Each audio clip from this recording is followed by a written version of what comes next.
여러분 혹시 수영장 중간에 멈춰서 이제 어떻게 시작하지? 하면서 당황해 본 적 있으신가요? 다시 출발하려고 했는데 몸이 이미 지치고 동작이 끊어져서 연습이 끊긴 적은요. 수영장에서 만나는 90% 이상 수영 초보자분들이 똑같은 생각을 했습니다. 벽 없이 어떻게 도대체 시작해야 하는 거지? 사실 수영에서 출발은 단순히 시작만을 의미하진 않는데요. 전체의 흐름 그리고 속도, 밀어내는 힘에 영향을 주는 아주 중요한 시작점입니다. 많은 분들이 벽에 붙어 서거나 발로 밀면서 시작하는 것이 익숙하지만 오늘 알려드릴 유선형 물속 출발은 그보다 훨씬 흔들리지 않으면서 효율적인 출발 방식입니다. 이 기술을 제대로 익힌다면 단지 멋있어 보이는 것에서 그치지는 않습니다. 같은 힘으로 더 멀리 나아갈 수 있는 그런 변화가 생길 것입니다. 그래서 오늘은 초보자분들도 쉽게 따라할 수 있도록 유선형 출발의 모든 과정을 하나씩 차근차근 알려드리겠습니다.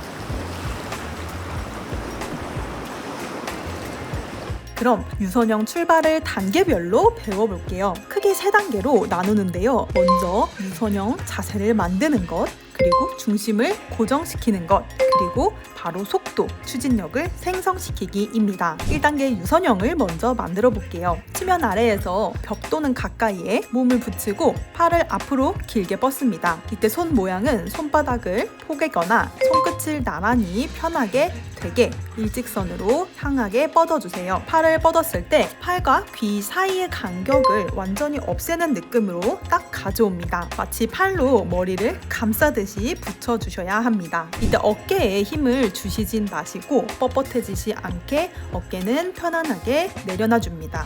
시선은 바닥 혹은 45도 아래 정도로 바라봅니다. 위를 보면 목이 좀 꺾이고 몸이 위로 뜨기 쉬우니 꼭 시선 주의해주세요. 2단계는 중심을 고정하는 거였죠. 하체와 중심을 잡는 단계입니다. 벽에 발바닥을 가볍게 대기 시작하고 무릎은 굽힌 상태에서 준비 자세를 잡습니다. 이때 핵심은 허벅지를 복부 쪽으로 붙이듯이 가까이 가져가고 엉덩이가 위쪽으로 쏙 들리지 않게 유지를 해주는 것입니다. 중심이 복부에 있어야 하고 몸통이 흔들리지 않게 우리가 긴장감을 유지하는 단계입니다. 쉽게 말해 출발 전 잠깐 몸을 웅크린 공처럼 만들어 놓는 거예요. 3단계는 추진력을 만든 그런 출발 자세겠죠. 많은 분들이 그냥 발로만 뻥 하고 차려고 하는데 그건 절반짜리입니다. 출발은 팔, 몸통, 다리 순서로 이어져야 정말 유선형 라인이 되는데요. 먼저 팔을 살짝 밀면서 선행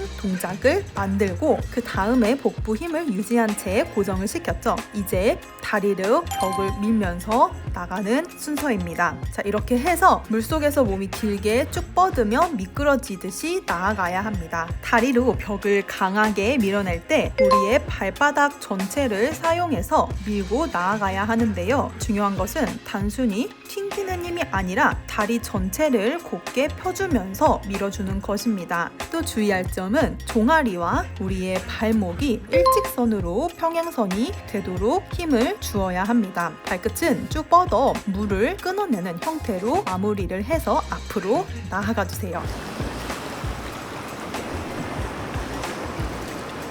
우리가 이렇게 유선형 자세로 출발이 익숙해지면 자연스럽게 자명이라는 그런 기술이 이어지게 되죠. 자명은 팔이나 다리를 쓰지 않고 출발 시 추진력만으로도 적어도 5m까지는 미끄러지듯이 나아갈 수 있는 기술이에요. 이게 잘 되면 나 이제 수영을 좀 한다 라고 생각이 들 텐데요. 하지만 자명은 출발 자세가 흐트러지면 바로 저항 때문에 멈춰버립니다. 오래 물에 저항해서 길게 유지를 하지 못하는 것이죠. 그래서 유선형 출발은 자명을 위해 정말 중요한 시작점이자 중요한 조건이에요. 출발을 제대로 하면 그 뒤는 충분히 물 위에서 뜨는 듯한 느낌으로 미끄러지듯이 나아가게 됩니다.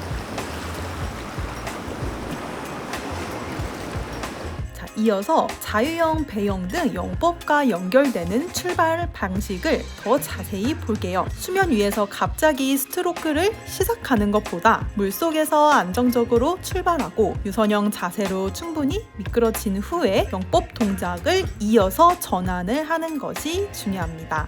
자유형을 먼저 볼게요. 출발 직후에 두 팔을 귀 옆에 붙이고 완전히 뻗은 유선형 자세로 출발을 했죠. 자, 이 상태에서 수면 아래로 쭉 미끄러지듯이 자명 구간을 만드는 그런 단계를 거칩니다. 자, 이 단계에서는 팔은 계속 앞으로 뻗은 상태를 유지하고 시선은 바닥 또는 약간 바닥 앞쪽을 바라봅니다. 자, 스트로크로 전환을 해야겠죠. 먼저 한쪽 팔을 자연스럽게 앞으로 젓기 시작해야 하는데요. 자, 반대팔은 뒤따라 오면서 번갈아 돌려줍니다. 가장 흔한 실수는 출발 직후에 머리를 너무 빨리 들어 올리는 그런 동작을 하는 것인데요. 그렇게 되면 상체가 수면 위로 먼저 튀어나와 버리면서 추진력이 뚝 끊기게 됩니다. 자, 시선을 최대한 아래로 유지하면서 상체가 올라오는 타이밍에 스트로크와 함께 자연스럽게 같이 해주세요. 배영은 자유형과 자세 방향이 다르기 때문에 감각도 좀 다르게 느껴질 수 있지만 출발 원리는 동일합니다. 자명에서 첫 번째로 돌리는 팔은 귀 옆에서 수면 위로 천천히 빠져나오면서 뒤로 젖혀줍니다. 이때 팔꿈치는 너무 굽히지 않도록 합니다. 공중에서 원을 그리듯이 팔을 뒤로 돌려 손끝이 먼저 수면을 뚫고 들어가게 합니다. 다른 팔은 아직 머리 위에서 유선형을 유지하고 있어야 몸의 균형이 흐트러지지 않습니다. 자, 첫 번째 팔이 물속에서 허벅지 옆까지 완전히 젖고 난 후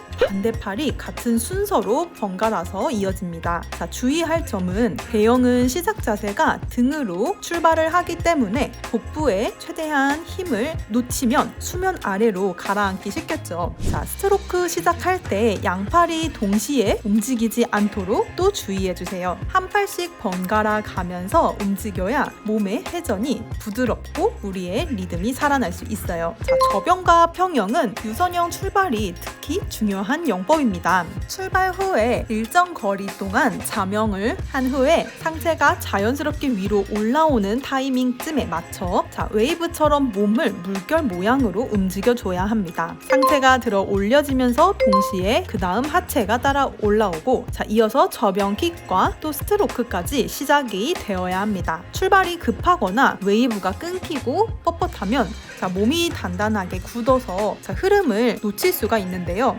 처음부터 최대한 유연하게 움직여야겠다라고 생각을 해주세요. 평영은 우리가 유선형 자세에서 일정 거리 후 먼저 팔을 벌려서 물을 끌어오고 다시 앞으로 모으고 이후에 다리를 모아서 강하게 킥을 차주는 그 사이클을 시작하면서 연결을 해야 하는데요. 팔에서 다리 이렇게 순서대로 해야 하면서 초반에 자명 구간을 지나치게 짧게 하거나 또는 바로 동작이 시작하게 되지 않도록 주의해주세요. 물속에서 이렇게 출발을 할 때 가장 많이 하는 실수가 있는데요. 출발 직후에 몸이 위로 이렇게 튕기듯이 떠오르는 것이에요. 이 경우는 대개 우리 복부에 긴장이 풀렸거나 출발할 때 시선이 좀 위에 들려 있는 경우가 있습니다.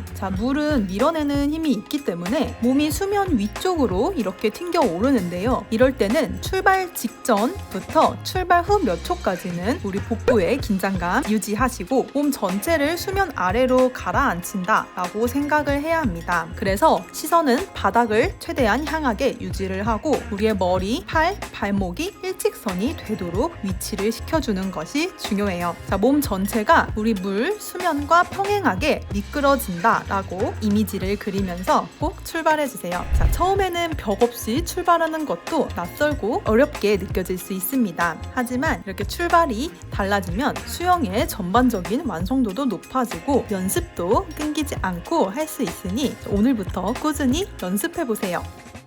여러분들은 지금 수영을 왜 하고 계신가요? 저는 수영을 통해서 제 실력이 점점 늘고 안 되던 이런 평형을 완성시켜가는 성장의 기쁨을 정말 좋아하는데요. 이런 과정과 결과의 기쁨은 사실 수영을 꾸준히 한다라는 전제가 필요하죠. 그러나 사람은 누구나 어느 날은 피곤해서 더 자고 싶고 오늘은 수영을 하러 가기 싫어지기도 합니다. 제 권유로 수영을 시작한 제 친구는 꾸준히 수영하는 것을 못해서 계속 그만뒀다 다시 시작했다를 반복했어요. 몇 년 동안 기초반만 유치원만 3번 다녔던 것 같습니다. 그래서 그 친구는 자유형은 꽤 잘하는데 다른 유형은 아직 잘 못합니다. 물론 의지력의 개인차 문제도 있겠지만 사실은 인간은 환경에 많은 영향을 받는 존재라고 생각합니다. 만약 제가 수영장 갈 때 자주 챙겨서 같이 갔더라면요. 또 그 친구에게 오늘 수영을 하러 가야 하는 강한 동기가 있었다면요. 제 친구는 아마 자유형 말고도 다른 영법도 잘했을 거라 생각합니다. 제 친구 같은 케이스는 어디서나 흔하게 있죠. 그만큼 포기하기 쉽습니다. 그러나 이런 힘듦을 이겨내고 매일 성장의 기쁨을 만들어가는 분들이 있습니다. 꾸준한 수영으로 안 되던 발차기가 잘 되고 또 못하던 이런 평형을 잘하게 시작하게 된 분들인데요. 제 친구와 이 분들의 차이점은 무엇일까요? 저는 환경 설정이라고 생각합니다. 애프터 스임에서는 이렇게 수영을 꾸준히 하시면서 성장의 기쁨을 같이 만끽하기 위해 오늘의 수영 챌린지 그룹을 지원합니다. 서로 오늘의 운동 기록을 공유하고 또 응원하면서 동기부여를 같이 할 수 있어요. 개인 미션과 달성하면 애프터 스임의 사은품까지 응원하는 마음을 담아 무료로 전달드리고 있습니다. 어느 날 혼자 수영하기 힘들다고 생각했던 분들에게 좋은 환경 설정이 될 수 있다고 생각합니다. 더 자세한 내용은 영상 아래 더보기에 있는 링크를 통해서 확인해 보시길 바랍니다. 만약 수영을 꾸준히 하고 싶지만 그렇지 못한다면 장치가 필요합니다. 멀리 가려면 같이 가라. 여러분의 성장을 응원합니다. 애프터 스임이었습니다. 감사합니다.